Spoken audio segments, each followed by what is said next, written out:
What's up, guys? Welcome to another episode of For the Fowlers. I'm Brandon. And I'm Caden. What's up, Caden? How you doing, man? Oh, I'm doing good. Just trying to stay warm up here. It's getting a little cold.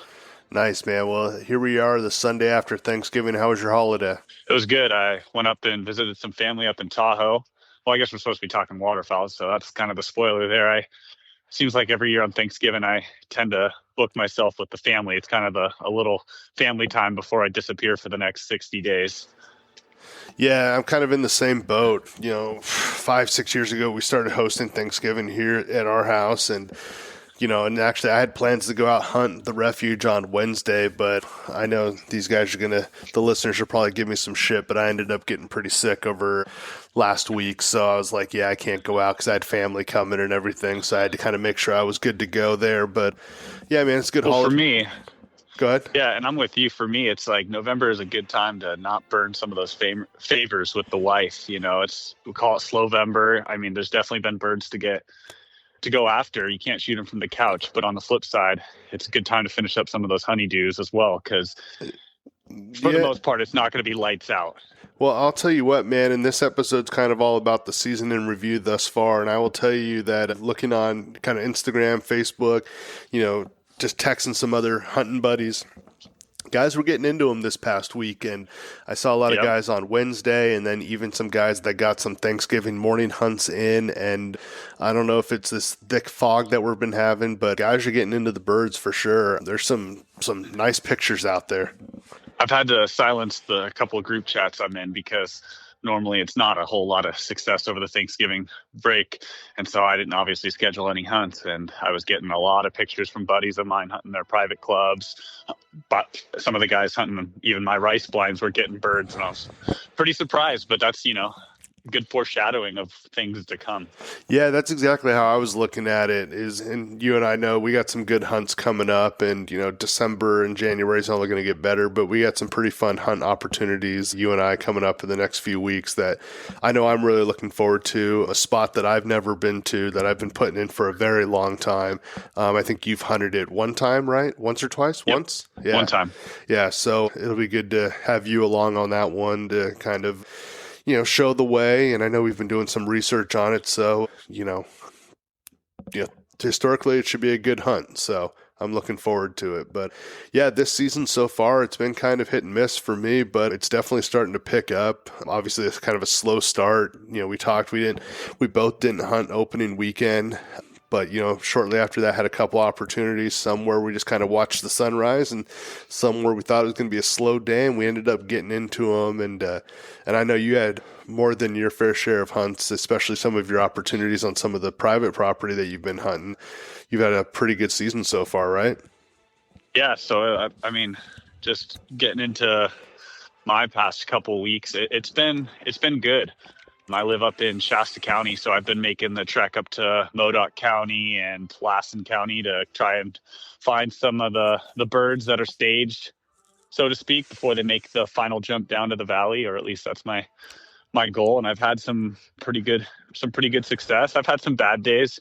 What was pretty cool is starting off early in November, I went up to a public refuge up here, Ash Creek, and I left work just based on the conditions. And it's kind of unique refuge. It's a huge refuge. It's been under a lot of work from CWA over the past 5 or 6 years.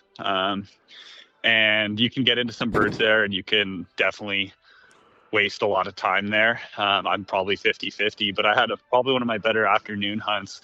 Really got into some birds. It was a crazy flight for probably like from 2 o'clock to 3 o'clock, 3 to 4. And then it did shut down, but luckily we weren't being picky at that time, which is something I've tended to do in the afternoon hunts, because I like to try and find those greenheads, those mallards at the end of the day. But just getting out there, we wanted to shoot some birds. I wanted to get my dog on some birds. And again, this was early November, and we walked out with, a little, what did we have? As two of us, I think we had 8 or 9 birds between the two of us. So good hunt, especially given the circumstances of leaving work early and just getting up there to shoot.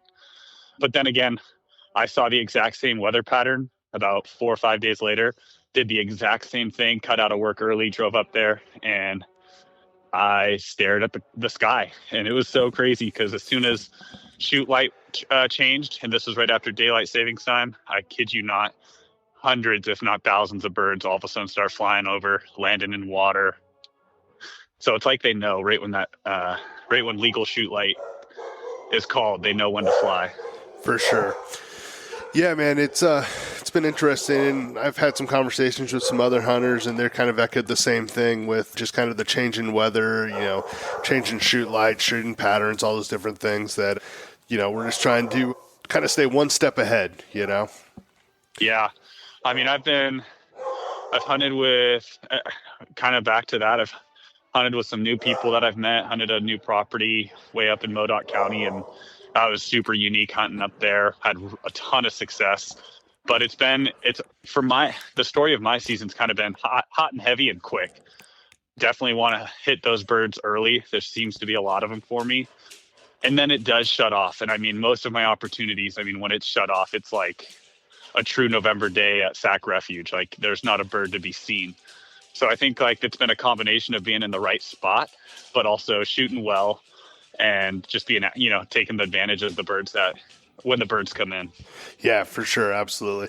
Yeah, I'd kind of echo that. I feel like I, got out there pretty quick this season, like you said, kind of hot and heavy, just especially with the podcast, just trying to kind of get out there and, get some birds on the strap and kind of see what's going on, be out there with other fellow hunters and listeners and just kind of know what the flight's doing, but it has been a little bit of a weird start to the season, whether it was that storm that we had right before the balance of the state opener, some different, temperature fluctuations, different things like that. It's been slow, but like I said, it's definitely starting to pick up. It's been cool seeing all the different guys, different success. We've been talking about it on here the last couple of weeks. The rice fields are starting to flood up just out here by my house here out in like the Pleasant Grove, Sankey area.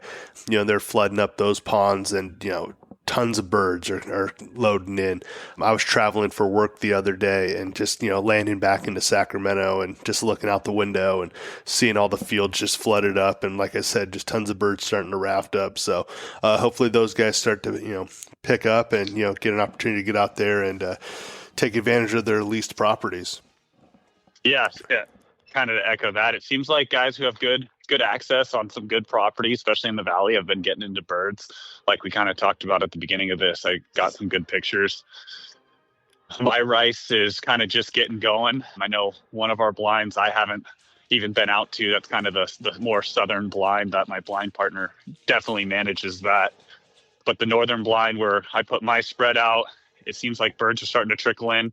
It was pretty cool to see. My blind partner went out there with his family, and it's kind of a Thanksgiving tradition, and they got some birds. So that's good to see for me. And this is just I think it's a personality thing. I've had to scale my November expectations in rice because I have just had too many sunburns out there just looking at the sun, trying to hopefully shoot one. So tomorrow, tomorrow starts December, and excited to start getting out there and see that swing on the rice and get some of those hot and heavy wigeon work in and maybe get a couple pintail. I still haven't shot more than one pintail this year. So that's beyond frustrating for me because I've swatted them away from me years prior, and here we are, and I haven't shot more than one pintail.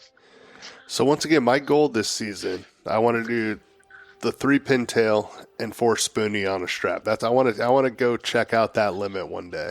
That would be good. Yeah. I don't know if people will be proud of you, or for me, the 7 spoonie limit is still the crown jewel. Drake spoonies, that's obviously, but yeah, the 3 pintail with the 4 spoonies, that might be a close second for me.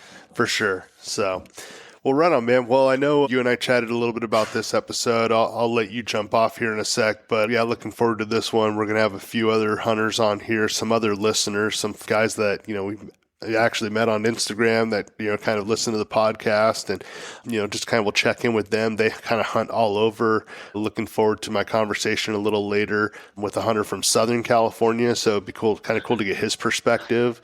We've been kind of chatting back and forth, and we're actually going to try to get a hunt together probably later next month when I'm down there. So that'll be cool. Yeah, I've never hunted Southern California, so that might be pretty cool. But man, that'll be a unique experience for sure. So I'll let you jump off, Caden, but I'm going to get our first caller in, our first guest on, and I'll chat with you this week, and I'll for sure see you next weekend on that hunt.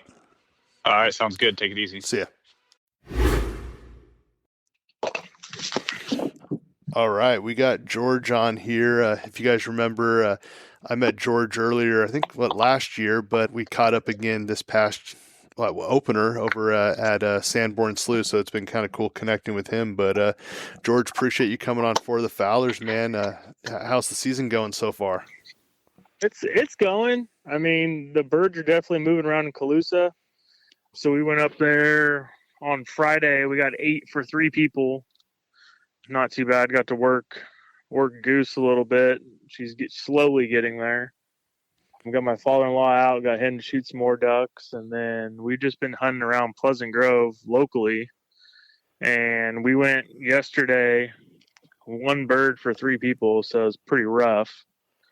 But as it gets a little colder and the weather starts coming in, Pleasant Grove's usually pretty decent. You can get a couple limits. Yeah, pretty early. Yeah, kind of a few things to unpack there. First off, how's Goose doing? First full season, right? Yeah, she's doing good. We're about halfway through hold conditioning and force fetch. Okay. So she's getting it pretty well, and then she'll be sitting in a kennel next to the check or next to the pit blind probably most of December, getting used to gunshots and watching the other dogs work. So then she can't run away or break too quick and get shot or something. It kind of gives her a safe place to sit and observe and watch other working dogs work. Yeah, was that you that was telling me you're going to send her off for about a month or so? Is that right?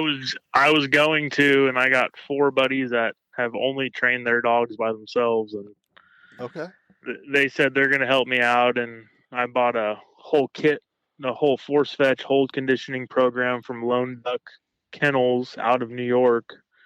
$150 for 14 videos start to finish on hold conditioning and force fetch, and that's all she needed. So instead of sending her off and be without my dog for a month, I figured I'd keep her and we'd just learn it together. Oh, for sure, man. I've seen it work both ways where, I have plenty of buddies that have done their own training and those dogs are absolutely fantastic. And in my experience, just kind of talking with them, I feel like, when you do the training yourselves, you do about 99% of the work, then you kind of send them off to get them finished for that final percent, but you'll be just fine. Goose is a great pup.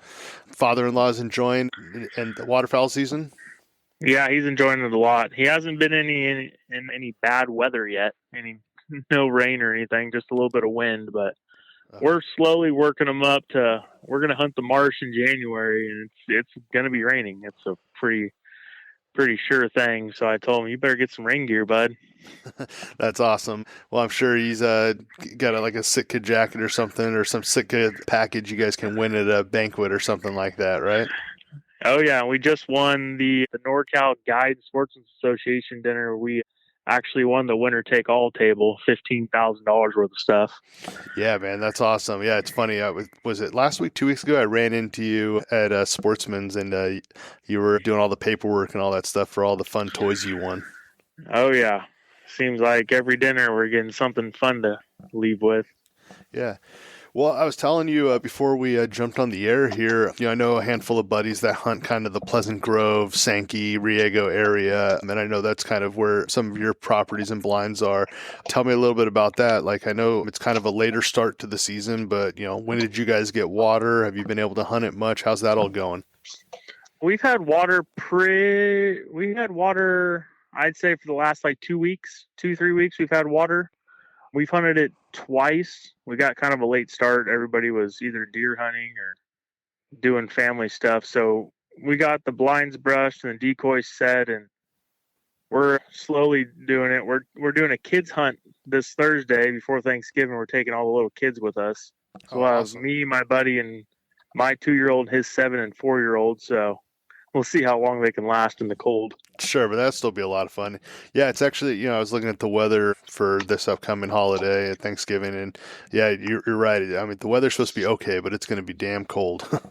Oh, yeah. Yeah, we'll be out Thursday morning, then we're going to hunt Saturday, Sunday. So hopefully we start seeing more birds, hopefully by the weekend. Right on, man. And what are your kind of plans for the rest of the season? I know we'll check back in with you, but what you got any fun hunts coming up or anything you're looking forward to besides just, the blind and whatnot? We're going to hunt with a John. I wish I could say his last name correctly. He owns Hydro Ducks. We met him up in Sanborn. Yeah, I that's hunted right. with him like a pre-hunt kind of thing at his house, but it looks like the middle of December when they can start running all the battery operated stuff and get to see his whole hydro duck system work. So we'll be out there middle of December, and then January 3rd, we're going to be up in Potrero Hills, the new club CWA bought. Yeah. I got a blind out there for their lottery thing where you got to buy a hunt for $300. Yeah, that first come first serve one, right? Yeah, so I got one of the last Saturdays they had available, January 3rd. Nice, good. So those two hunts will be kind of looking forward to those. But then nothing beats hunting with your buddies every weekend in the same blind, hanging out with the kids and getting away from everything and just enjoying each other's time. Yeah, well, I hear you on that one, but just a little friendly heads up, just in case a spot opens up. My birthday's January 3rd, so Perfect. We'll keep that in mind. Yeah. Yeah. No, well, right on, man. Well, look forward to hearing about that. We'll have to connect. I'm excited to hear about that property. I've heard some great things about it. Yeah, keep us posted. Let us know how that goes. Yeah, well, for sure. And then hopefully the next call we do, it'll be from the blind. The listeners can hear some gunshots go off at people trying to hit the ducks. Yeah, for sure. Cool, man. Well, before we let you go, I know you guys are really big into supporting all the different associations and whatnot. You going to any more banquets this season or anything upcoming? The Ducks Unlimited dinner, January 9th, the Blue Goose in Loomis, nice. California. And then the sponsors only dinner for CWAs in Fairfield in February. Yeah.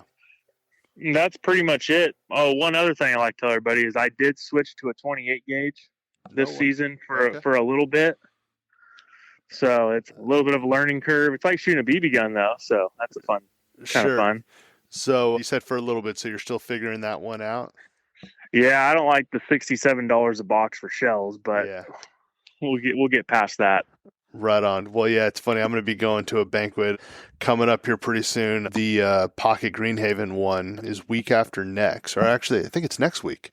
Next week. And, it's funny. I got my eyes on a 28 gauge, so we'll see what they have available at the auction there. So there you go. Cool. All right, man. Well, hey, I appreciate you jumping on real quick, and good luck the rest of the season, man. And we'll check in and see how everything else is going. Right on. Thank you. All right. See ya. Yep. All right, guys, we got Landon Acevedo here. Landon, how you doing, man? Good. Actually, sitting out here hunting as we speak, so not taking any days off this year, that's for sure. Yeah, that's awesome. Well, for the listeners out here, Landon and I, we share a mutual buddy, but that's how we got connected. But he hunts kind of all over Northern California, and he brings kind of an interesting perspective. He used to be a guide, or I think you still have probably your guiding license, but you used to guide up in Sac Valley, even did some guiding up in Idaho. But I figured it'd be kind of cool to get his perspective on how the season's going so far. So, how are things going so far for you this year, Landon? It's been kind of like most years, I would say. I heard from a lot of guys early that it was tough, but I think it was really spotty. The beginning of the year was actually pretty good for myself and the couple guys that I was hunting with.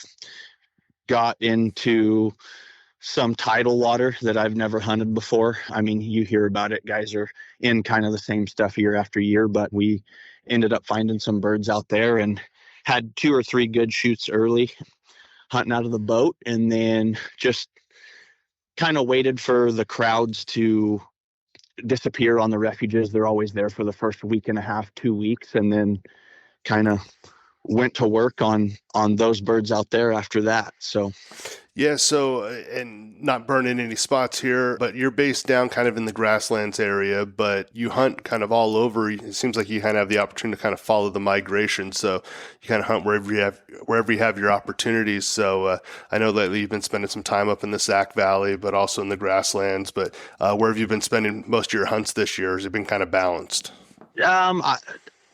As of late, it's been kind of balanced. Usually early on, I spend all my time in the grasslands. It's just a shorter drive. I can get out and look around and familiarize myself with the areas a little bit more. It's not really a secret to the people that know me, but I kind of focus on the mallard thing. I literally go out pretty much every day that I hunt throughout the season. The goal is to go out and try to get my hands on a few mallards. So my reports sometimes aren't the most accurate because there's a lot of gray ducks and other stuff around and a lot of whistling ducks. And sometimes I pass on those to try to do what I like to do. So, but yeah. No, that's awesome. It's funny. I was kind of checking out your Instagram the last month or so, and obviously saw a lot of greenheads on there, and thinking, I'm like, man, where's this guy hunting? And I was thinking you were almost kind of doing some out of state hunts. But no, that's awesome that you have that discipline and you know what you like to shoot, and that makes it more fun. Because I'm sure you'd have no problem filling the strap, but hey, if you get a few of the birds that you're actually pursuing, that's freaking awesome. Yeah, I mean, and every once in a while, I definitely go out and do that. I've had a few shoots here in the last couple weeks where we've just gone out and gone regular duck hunting, and whatever comes in gets it. But I mean, yeah, it just kind of depends.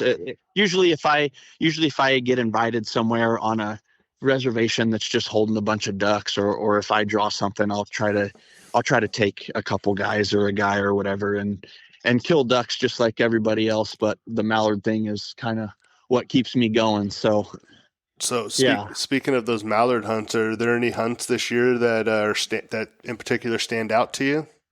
Want to share? I mean, yeah, every it seems like everybody kind of kills them on opening day, but on opening day this year, we hunted out of the boat. A couple of new guys that I hunted with this year, their names are Mark and Tony, but Mark's got a boat and he's been doing the boat thing for a while, and we kind of talked the last couple seasons, and we finally hooked up for a hunt together this year, opening day, and we went out and sat there for a while. In the morning, we ended up killing 21 greenheads, so it was a good day. That's a great day. It's definitely tough. I think a lot of people underestimate the mallard hunting thing, because a lot of times those ducks live in stuff that you have to have a really good dog or it's not even worth going. I mean, even hunting out here where I'm at this afternoon, sometimes you knock down a bird and you're looking for them for 15-20 minutes, especially if they don't go down dead. So, but yeah, going back to that hunt, I mean, it was cool. It seems like, especially here in California, these birds start out in big groups and at the beginning of the season, and then they kind of start to break up and move in like smaller family groups or even pairs early on, just because of where they're living and that kind of thing. And opening day almost kind of reminded me of the Idaho days, just because you see the big wads of mallards flying around and you can trick a big group like that. It gets increasingly tougher every week throughout the season to call in a mob. So it's nice getting out there early and having a couple of good shooters with you and being able to knock down 4 or 5, maybe even 6 if you have a couple guys with you out of one group. So it was cool. I mean, we didn't have a lot of ups that day, but it was pretty effective, pretty efficient. We didn't have to chase birds all over the place too bad. So for sure. Well, you're talking about kind of some of the movement and the way birds are working these days. Have you noticed any patterns out there as far as birds, kind of moving down early, late? What are you seeing out there? I mean, it's tough, man. I think everybody has the science to look at, and everybody can kind of formulate their own opinion on how the birds move and stuff. But I mean, I really think these ducks kind of move back and forth, like even between the Delta region and the Sac Valley region daily, or every few days even. I know I've had the opportunity to talk to some guys that are in on the banding projects and stuff, and they have the ability to access the GPS data, and it's amazing how often these birds move locations, or sometimes they will just freeze up and stay on a location, even for weeks to a month at a time, where they're only moving short amounts. But I really think a lot of, especially the mallards in California, kind of figure out a spot where they're happy, and the smart ones figure out a way to get to and from those spots when they're not going to get killed, and they just kind of live that. I mean, I think mallard hunting in California is honestly just as difficult as killing a big buck or anything else. I mean, of course, duck hunting is a little more simple. You get to see the birds in the air and you get to call them to you, but the smart ones, man, there's a reason that they live as long as they do. I think they say something like, if a bird makes it up and down its flyway for the first 2 seasons, it has between an 80 and 90% chance of dying from old age rather than getting shot. So it's amazing how quickly those birds get educated that quick, and how successful they are at living afterwards. For I'm sure. going to have to take a break here for just a couple seconds. I've got something coming. No, do it. Let's go for it. Okay. All right, Brandon, we can keep going. I think I was talking about just like upcoming reservations and that. Yeah, kind of stuff. any hunts you got coming up? Yeah. Okay. Yeah. So anything coming up? I've got a good number down in the grasslands for opener for spinners here on Wednesday. So we'll try to make something happen there. It seems like, I mean, I guess all ducks, but really that's a really effective tool sometimes when you're trying to do the mallard thing. So I'm excited for that one. I'll definitely be focusing on that on Wednesday. And then other than that, I'm just trying to think here, where else? I've got a decent one. Gosh, I think I just came off of a couple good hunts up here in the North Valley. Like Nice. I said, No, I and, had one. and you don't got to share all what you have coming up. You know, we can talk offline on that one, but I'll leave you with this one. Or the last question I have is, you mentioned we're getting ready to start, robo duck season, spinner season. What's your prediction for this December? You think it's going to continue to pick up? It's obviously getting a lot colder out there. Whether it's Sac Valley, grasslands. What do you got? What do you think? I would say definitely. There's a lot of wigeon and a lot of gadwall showing up right now. It's kind of funny. I would say that the number one bird that I've been seeing the most of here in the last couple weeks is wigeon. Usually the teal get here first, and everybody kind of knows, quote unquote, when the ducks are here, because the teal shoots start getting good down on the clubs and all that kind of thing. But I've been seeing a lot of wigeon, and the thing with wigeon and gadwall and starting for spinners is usually they're pretty easy to trick when the spinners come out. So I'm thinking it'll definitely pick up here. And again, kind of relating back to the Idaho and the stuff like farther north than here, we really need the cold weather to stick around up there, if not down here, only because I think up there even you see a little bit of reverse migration, like stuff deadlocks and the birds get out of there, and then it seems like there's something, whether it's instinctual or what, but it's almost like they know when it warms up a little bit that they can come back and they can bump back up. When I was doing my stuff up in Idaho, we would see that very regularly. It got really cold. New birds would show up when it got really cold, but then they would get out of there once stuff kind of deadlocked and froze over. But then hunting on the thaw a lot of times was just as good as hunting when it was really cold, or we had a storm or anything like that. So that doesn't help or relate to the stuff in California too much. But I would say at least the stuff like for what little mallards do still migrate in the Pacific Flyway, I think a big part of it is just having the stuff up above us deadlocked and really, really cold, and kind of forcing their hand to get down here. But overall duck numbers have been pretty good, it seems like, especially this last week and a half. Like I said, I had a really, really good shoot this last Saturday, and it was a fog break, which in my opinion is pretty much the best conditions you can ask for, both for mallard hunting and for just regular duck hunting. If that fog breaks at the right time late in the morning, and those birds are tired and hungry from flying up in the fog, or even if they're not hungry, but they just want to get down and rest. I mean, you can make something out of nothing in a hurry, that's for sure. And so I think as long as we have those right conditions, I think that the duck numbers are here. I would say that hunt that I had last Saturday, I saw definitely in the 10 to 15,000 bird range. And I know that's hard to fathom. Everybody's driven through like the closed zone at their local refuge, and you see a ton of ducks and you're like, how many is that actually? But it was a nonstop flight of ducks from the rice south of the refuge for at least 2 hours and 15 minutes. And I mean, yeah, so That's incredible. I think the numbers are here. It's the old telltale sign for California. You don't always need the weather to bring them down, but you need the weather to redistribute them and to get them moving, because all these ducks are getting smarter every year. They're in their patterns, and there's a reason that they're alive. Absolutely. Yeah. Well, right on, man. Well, I'm going to let you get back to the hunt, but I really appreciate you coming on here and just kind of checking in, letting us know how the season's going. We'll have to check back in with you in a few weeks and kind of see how December goes for you and everything. But yeah, man, until then, I look forward to, maybe we can get a hunt together this season or something, but look forward to connecting with you next time I'm down in your neck of the woods. Sounds good. Yeah, man, let me know. Cool, man. Hang tight for a second, Landon. Okay. See ya.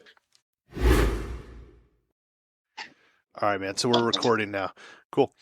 All right, so we got our next guest on here, Colin Osier. I'm pumped to have Colin on for the Fowlers because Colin is based down in Southern California, specifically the LA area, and he does most of his hunting in SoCal. So, Colin, welcome to For the Fowlers, man.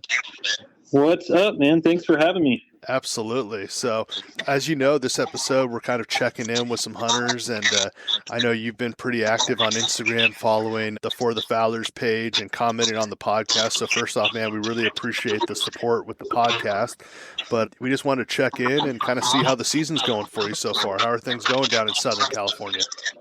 Well, just from what I've listened to some people up there, it seems like it's about the same down here, man. I kind of keep track of my hunt stats over the years, and there's a bunch of different apps that do it, but it's just nice being able to look back. And opening weekend was a slower start, and we just weren't seeing the numbers of birds that we have even the last 2 years. And I kind of chalked it up to like, well, last year, I don't know if you remember, we opened like a week later. Yep. So I thought maybe that had something to do with it, but I started comparing the numbers, and I am significantly behind this year from the previous 2 years. And I have some theories about it. And most of it's probably just justifying it, but it's been slow, man. It's been slow. Yeah, I'm kind of curious because, like, you know, the conversation up north has been, you know, birds were all kind of loaded up. Obviously, a lot of those local birds. Then we had some kind of like a real early migration. You get the teal that come down and everything. But I don't know if you remember or paid attention to the weather up north, but we had a pretty good little storm the week of the opener. And that just kind of push the birds out, right? And so obviously you get that Saturday morning, that opening day success. The averages weren't quite as good as we all expected, but people still got into it. But you know, I hunted later that week and just the averages died off. You know, I hunted that Wednesday and then that following weekend, and everything just kind of died off. And it's really been kind of slow to rebound up here. So that's about the same here. Like, I know Kern is typically the furthest north that I'll go to hunt. And I want to say they were super low on water, and I think they only gave out 5 or 6 resis, and their quota was like 50 or 60 hunters. Yeah. So their average was like a 4.7 or something like that, which was pretty insane. But I think the last time I looked, which would have been a week or two ago, they were averaging like, and their quota is still pretty low, but they were averaging like 2 birds down to like 1.5 is kind of where they're at. Yeah, and you and I were talking kind of offline here, and I know I want to have you on for another episode just to kind of talk about Southern California hunting. We'll dive more into it, but like, you know, when you talk about the Kern and stuff like that, what kind of birds are kind of hanging out there on the opener? What are people mostly shooting out there? Do you know by chance? So Kern is pretty much the only place. If you're in SoCal, it's the only place you're going to see like big numbers of big ducks. Okay. That early in the season, it's all there. The big two are always going to be spoonies and green wings. They'll get a lot of cinnamons like the first month or two, but then there's going to be a lot of pintail. You'll always see like a handful of mallards, a lot of redheads for some reason, and wigeon too. Lots of wigeon. Nice. Yeah. So, I was going to ask you kind of the overall vibe of the season so far. It doesn't sound like it's better, but maybe not worse. Is it just kind of a weird start? Is that kind of how you compare it to previous seasons? I would say it is worse, but not.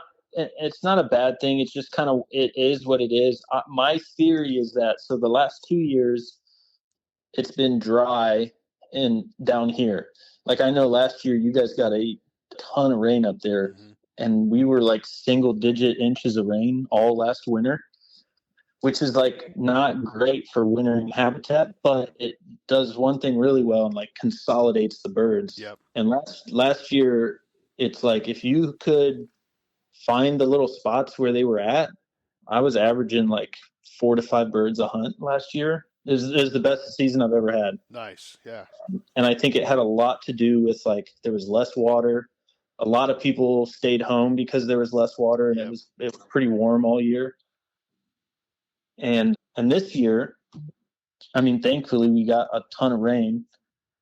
It rained for 4 or 5 days straight last week, and we're probably going to get a couple more of those. So birds are super spread out. I think it's also everything seems to be a couple weeks behind, where I think a lot of birds are kind of hanging out further north. Oregon and Washington, you know what I mean? For sure. And we were shooting, like you guys were probably shooting locals. Normally we get a huge push of green wings and spoonies and like all of that stuff. And I just haven't really seen it. There's guys getting into some birds, but it's been slower November than the last 2 years. Yeah, that's kind of been the story up here too. I mean, I've been talking about it on the podcast, rice fields are starting to flood up. So guys are getting more and more access to their public land. It's kind of spreading the birds out a little bit. Where I live, I just kind of live right outside Sacramento here. And I was literally driving through the rice fields here in like the Pleasant Grove area, it's called. And they just started flooding about a week ago. And yeah, we're getting new birds down here already. So yeah, even last night, man, just nothing but specks flying over the house all night. Good.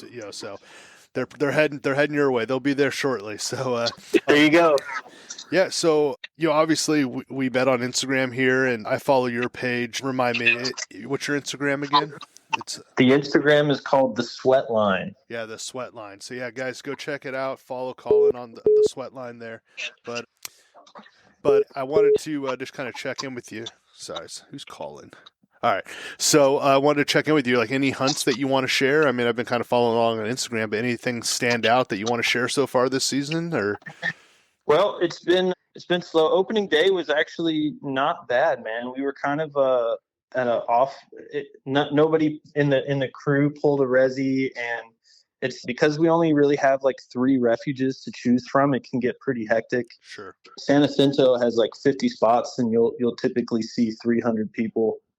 300 groups, I mean, in the parking lot. So it's pretty discouraging. So we decided to go off the refuge and just like not a very ducky spot, but national forest. And sometimes there's birds.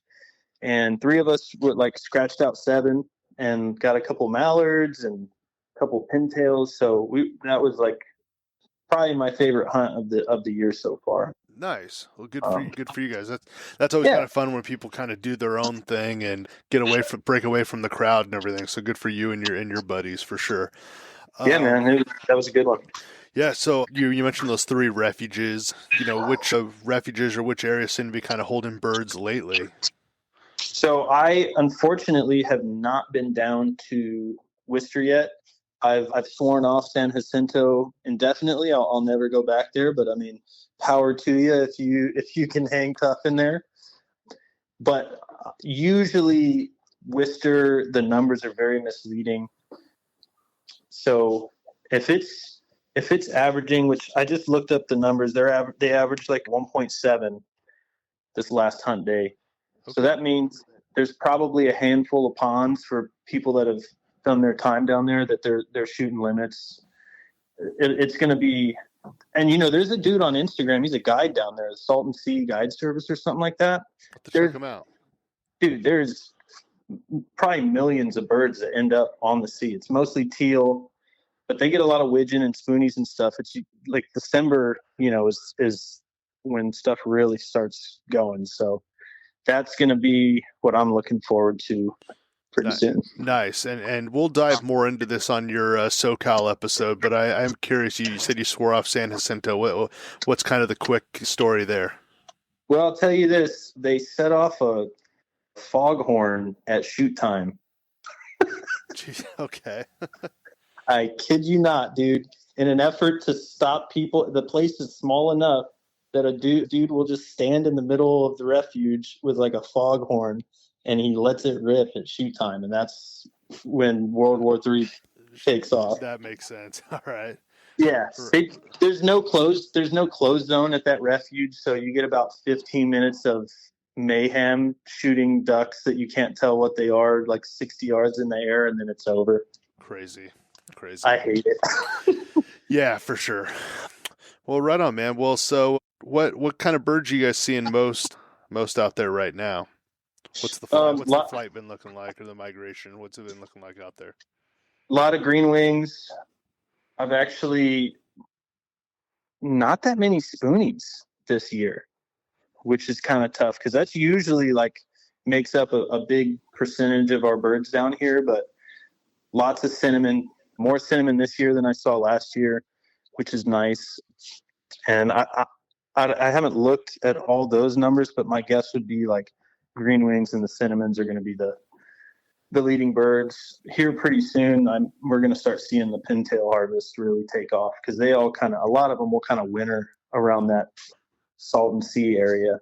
For sure. One of my hunts this year, one of my goals is to get my 3 pintail and then just fill the strap. You mentioned the spoonies. I'd love to just do my 3 pintail and fill the rest with spoon. I think that'd be a pretty fun little picture there. Oh man, I know.